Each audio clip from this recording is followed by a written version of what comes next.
की तकदीर 200 साल पहले लिखी जा चुकी है, उसे कोई बदल नहीं सकता। लेकिन वो राहुल से इतना डरता क्यों है? क्या किया उसने कि उसे ये डर है कि राहुल उसे देखते ही मार देगा? क्योंकि गोमसी ऐसा शख्स है जो उस गुफा से लौटकर वापस आया है। राहुल स्कूल कभी नहीं जाएगा क्योंकि वहां पर दूसरे बच्चे उससे बात तक नहीं करते हैं। उस पर ये इल्जाम लगाया जाता है कि वो एक शैतान है। मिस्टर गोम्स, ये कैसे हो सकता है? उस बच्चे के डर ने तुम्हारे दिल में वहम बिठा दिया है, इसीलिए वो बच्चा तुम्हें अपने आसपास दिखाई देता है। आलिया, रणबीर चलो ना यहाँ से, मुझे डर लग रहा है। Ranbir please let's go.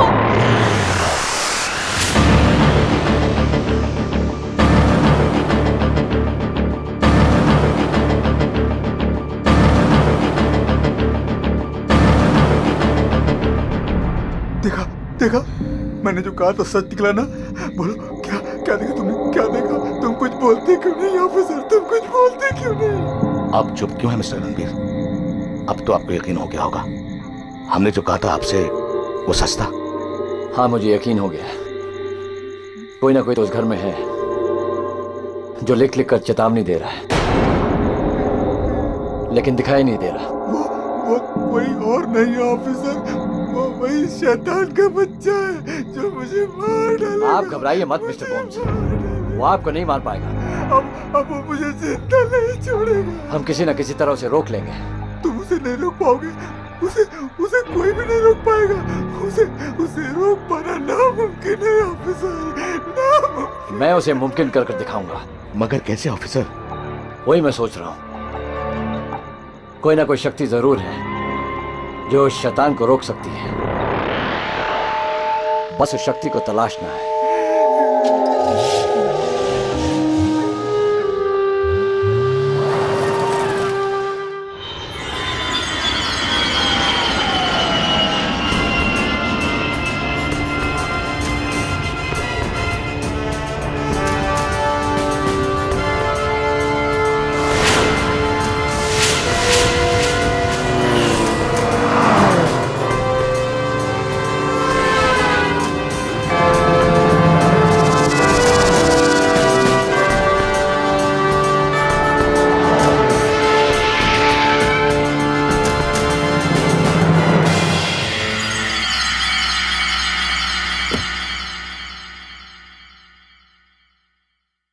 Excuse me. Yes, मैं मिस्टर मल्होत्रा से मिलना चाहती हूँ। Your name please. मेरा नाम रूबी गुजराल है, मैं एक जर्नलिस्ट हूँ, मुझे उनसे जरूरी काम है।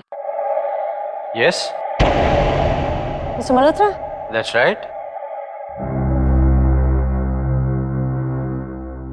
Ruby Gujral. I'm a journalist. पिछले 3 साल से मैं पैरानॉर्मल एक्टिविटीज पर रिसर्च कर रही हूँ और उस रिसर्च के दौरान मुझे कुछ ऐसे फैक्ट्स मिले जो मुझे यहाँ दिल खींच लाए। Very interesting. कहिए, मैं इसमें आपकी क्या मदद कर सकता हूँ? आप नहीं मिस्टर मल्होत्रा, आपका बच्चा। मेरा बेटा? हाँ, मैं आपके बेटे राहुल के बारे में बात कर रही हूँ। राहुल ने क्या किया? व्यू में जो 2 मर्डर्स हुए उसका ताल्लुक राहुल से है ना? एक मिनट, मेरे को समझ में नहीं आ रहा आप क्या बात कर रही हैं। I'll explain mister Malhotra. I'm sorry पर मेरे पास कुछ ऐसे फैक्ट्स हैं जो साबित करता है कि राहुल के शरीर पर शैतानी साया है जो उससे अपराध करवाता है। ये सब झूठ है, अनगढ़ंत कहानियां, कही सुनी बातें जिसका कोई सिर पैर नहीं। आपको जरूर कोई गलतफहमी हुई है। मुझे कोई गलतफहमी नहीं हुई है मिस्टर मल्होत्रा। आप मुझे एक बार राहुल से मिलवाइए, मैं आपको साबित कर दिखाऊंगी कि जो मैं कह रही हूँ वो सच है। राहुल से मिलकर आप क्या साबित करेंगी? हाँ, क्या साबित करेंगी आप? वो एकदम नॉर्मल बच्चा है, जैसे दूसरे बच्चे होते हैं वैसे वो भी बच्चा। मिस्टर मल्होत्रा, दिखने में तो यस राहुल आम बच्चों की तरह है, लेकिन वो नॉर्मल है नहीं। क्या आपको कभी भी राहुल का बिहेवियर स्ट्रेंज नहीं लगा? Of course not. What nonsense! क्या बकवास कर रही हैं आप? वो एकदम नॉर्मल बच्चा है, absolutely normal child is. वो जैसा भी है मेरा बच्चा बस। ऑफ कोर्स मिस्टर मल्होत्रा, वो आपका बच्चा है, लेकिन वो आपका बायोलॉजिकल चाइल्ड नहीं है, आपने उसे गोद लिया है। राइट? राहुल मेरा ही बेटा है, समझिए आप? और आपकी हिम्मत कैसी हुई ये बोलने की कि राहुल मेरा बेटा नहीं है? मैंने आपको थोड़ा सा वक्त क्या दिया बात करने का, आप अपनी हद पार कर रही हैं। I know I'm crossing my limits, but it is the truth. और आपके फैमिली फिजिशियन डॉक्टर शर्मा ने भी यह बात कंफर्म की है कि आपके परिवार में कोई बच्चा हुआ ही नहीं है। इनफैक्ट मेरे पास वो टेस्ट के रिपोर्ट्स हैं जो कंफर्म करते हैं कि आपको और मिसेस मल्होत्रा को अपने बच्चे हो ही नहीं सकते। मुझे कुछ नहीं सुनना, बस। आपकी बेहतरी यही होगी कि आप चुपचाप यहाँ से चले जाइए। जाइए प्लीज। नहीं तो खाम खा मुझे सिक्योरिटी बुलानी पड़ी। उसकी जरूरत नहीं पड़ेगी मिस्टर मल्होत्रा। I'm going। और मैं अपना काम ईमानदारी से करती हूँ और बहुत ही जल्द मैं ये साबित कर दिखाऊंगी आपको कि आपके बेटे राहुल पर शैतानी साया है जो आपको और आपकी बीवी को भी खत्म कर सकता है। I am sorry if I hurt your feelings।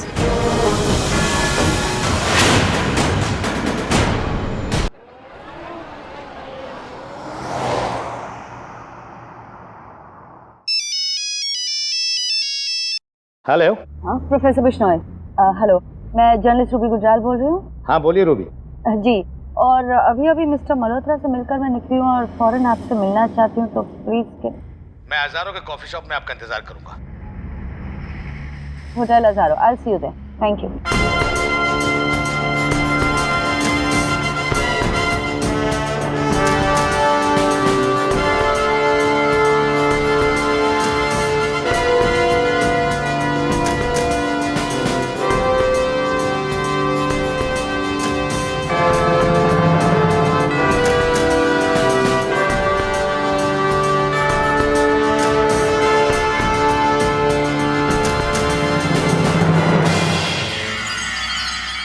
I don't think it's possible. Excuse me, professor Bishnoi. Ruby Gujral. ये है special investigating officer mister Ranbir. Officer. Hi. ये उनकी कलीग आलिया हेलो, हाय। और आप हैं international journalist Ruby Gujral. Please बैठिए। Thank you. या मैं अभी मिस्टर मल्होत्रा से मिलकर आ रही हूँ। Stubborn, I tell you, stubborn man, बिल्कुल मदद करने को तैयार नहीं है। हम भी मिस्टर मल्होत्रा से कई बार मिल चुके हैं, लेकिन वो ये मानने को तैयार ही नहीं है कि उनका बेटा अपराधी है। राहुल उनका बेटा नहीं है। What? Mister Mrs Malhotra Rahul के पेरेंट्स नहीं है, अब बायोलॉजिकल पेरेंट्स नहीं है। ये आप क्या कह रही है? राहुल मिस्टर और मिसेस मल्होत्रा का बेटा नहीं है, तो फिर वो किसका बेटा है? वो एक भेड़िए ने उसे जन्म दिया है। या वो एक भेड़िए का बच्चा है। प्रोफेसर ने अपनी किताब में इसका जिक्र भी किया है और मैं ये दावे के साथ कह सकती हूँ क्योंकि मैं उनके डॉक्टर से मिली हूँ और उन्होंने बताया कि मिस्टर और मिसेस मल्होत्रा को अपने बच्चे हो ही नहीं सकते। राहुल को उन्होंने गोद लिया हुआ है। He is an adopted child. उस बच्चे तक पहुंचना हमारा बहुत जरूरी है, वरना वो अपने सामने पड़ने वाले हर शख्स को कभी भी कहीं भी मार सकता है। लेकिन हम उस बच्चे से मिले कैसे? उसके पेरेंट्स हमें उसकी एक भी झलक नहीं देखने देते। अगर राहुल से मिलकर हमें उससे पूछताछ करने दिया जाए तो हमें कोई ना कोई जानकारी जरूर मिल सकती है और उसके हाथों होने वाले हादसों को हम रोक सकते हैं। राहुल के पास जो भी अकेला जाता है उसे जलाकर मार दिया जाता है, लेकिन ऐसा क्यों? ये भी तो अभी तक कुछ पता नहीं चला है। मैं एक इंसान को जानती हूँ। आई नो समबडी जो हमें राहुल के बारे में सब कुछ बता सकता है। कौन? उसका नाम है राजीव सक्सेना। राजीव सक्सेना।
मेरी हत्या नहीं हुई, मैंने आत्महत्या की है, आत्महत्या।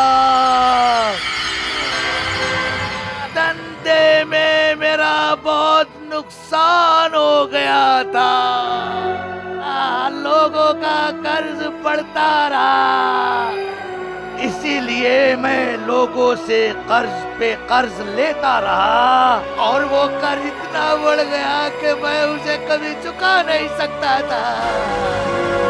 इसलिए मैंने अपने आप को मार दिया ताकि कोई मेरी बेइज्जती नहीं कर सके।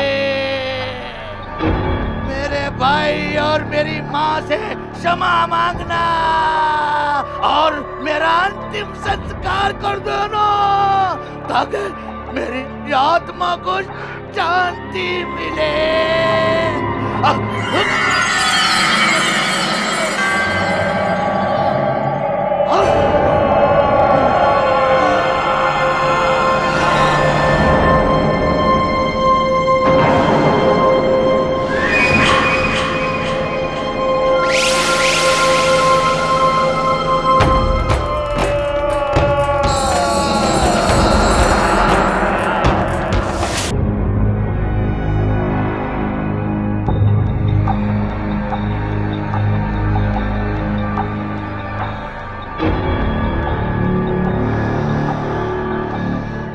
इसे ले जाओ और इसका अंतिम संस्कार कर दो।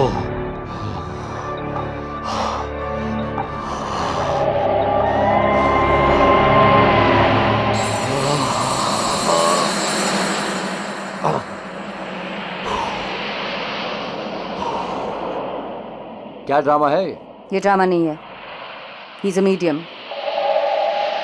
यही राजीव सक्सेना है जिसके जरिए अभी अभी उस आदमी की आत्मा ने बात की जो मर चुका है।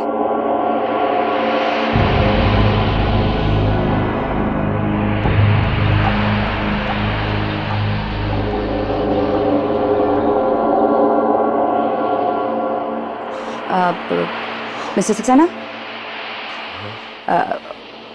Are you okay? मैंने आपसे फोन पर बात की थी। रूबी गुजराल, जर्नलिस्ट, वो ओह हाँ। हेलो हेलो हेलो, कहिए मैं आपकी क्या सहायता कर सकता हूँ?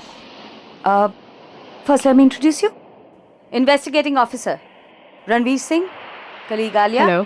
और प्रोफेसर बिश्नोई। हाँ जी कहिए।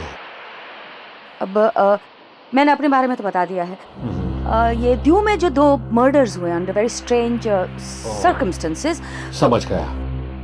आप फादर क्रिस्टो और उस वाटर पार्क, हाँ वाटर पार्क के वॉचमैन के बारे में कह रहे हैं। उनके बारे में मैंने पेपर्स में पढ़ा था, लेकिन मेरी समझ में नहीं आ रहा कि आप लोग मेरी क्या मदद चाहते हैं। मिस्टर सक्सेना, हमें पता चला है कि आप अपनी एक्स्ट्रा सेंसरी पावर से आत्मा से बात कर लेते हैं, तो क्या आप हमें बताएंगे कि इन लोगों का कत्ल किसने किया होगा? आपने मेरे पास आने में बहुत देर कर दी है। अभी तक तो उनकी बॉडीज भी डिस्पोज हो गई होंगी। अब मैं आपकी कोई सहायता नहीं कर सकता, आई एम सॉरी। अब इनसे बात करके कोई नतीजा नहीं निकलने वाला। कहीं ऐसा ना हो कि हम इनसे पूछते रह जाएं और वहां किसी बेगुनाह की हत्या हो जाए। प्लीज रणवीर, इस तरह जल्दबाजी में कोई फैसला नहीं करना चाहिए। अभी अभी इन्होंने जो किया है हमने अपनी आंखों से देखा है और मुझे पूरा यकीन है ये हमारी मदद जरूर करेंगे। नहीं मानता मैं ऐसे चमत्कारों को। हम अपना टाइम वेस्ट कर रहे हैं यहाँ पे। आप प्लीज इनकी बातों का बुरा मत मानिए। ये इस वक्त उस केस को लेकर परेशान है जो दिन ब दिन उलझता ही जा रहा है। मैं इनकी परेशानी समझ सकता हूँ, लेकिन आप बहुत किस्मत वाली हैं जो आप बाल बाल बच गई।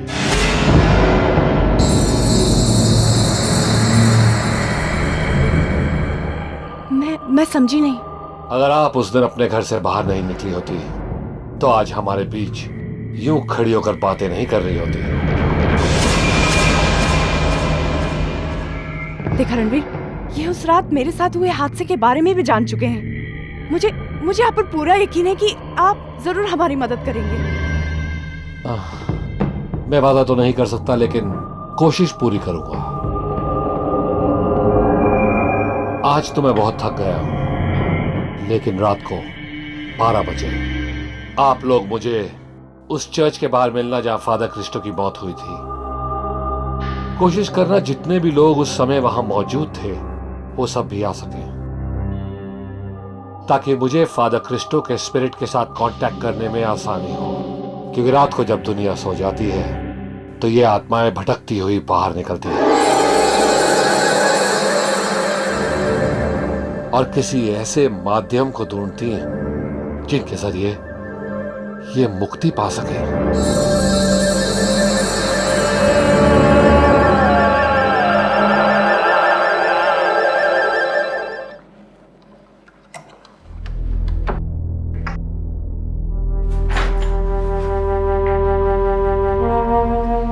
क्या बात है, आप बहुत परेशान लग रहे हैं। सुधा, आज एक जर्नलिस्ट आई थी मेरे ऑफिस में मुझसे मिलने। वो राहुल के बारे में जानना चाहती है। आज मार्केट में सिस्टर मरिया मिली थी मुझे। वो भी मुझसे यही पूछ रही थी कि हम राहुल को स्कूल क्यों नहीं भेज रहे हैं। पता नहीं ये सब लोग हमारे बच्चे के पीछे क्यों पड़ गए। बाय द वे, ये जर्नलिस्ट क्या जानना चाहती थी आपसे? सुधा, वो जानना चाहती नहीं थी, वो ऑलरेडी जानती है। क्या? राहुल हमारा बेटा नहीं है और हमने उसे गोद लिया हुआ है। क्या? पर ये बात तो मेरे और आपके अलावा और कोई नहीं जानता है। फिर उस जर्नलिस्ट को कैसे पता चला?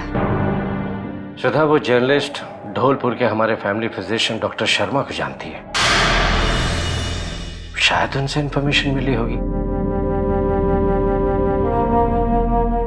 समझ में नहीं आता मैं क्या करूं।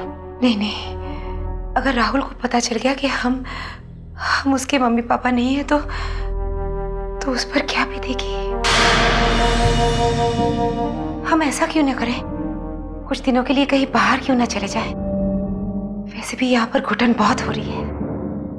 मैं भी यही सोच रहा था सुधा कि कुछ दिनों के लिए हम डॉक्टर केजरीवाल के रिसोर्ट में चलते हैं। वहां राहुल से मिलने कोई भी नहीं आएगा। कम से कम कुछ दिनों के लिए इस टेंशन से तो दूर रहेंगे और फिर हम राहुल का चेकअप भी करवा लेंगे। This is a very good idea. Doctor Kejriwal बहुत मशहूर साइकियाट्रिस्ट हैं और हम कुछ दिनों के लिए रिलैक्स भी कर सकते हैं वहां पर। ठीक है, मैं डॉक्टर केजरीवाल को फोन करके कह देता हूँ कि कल सुबह हम लोग पहुंच रहे हैं।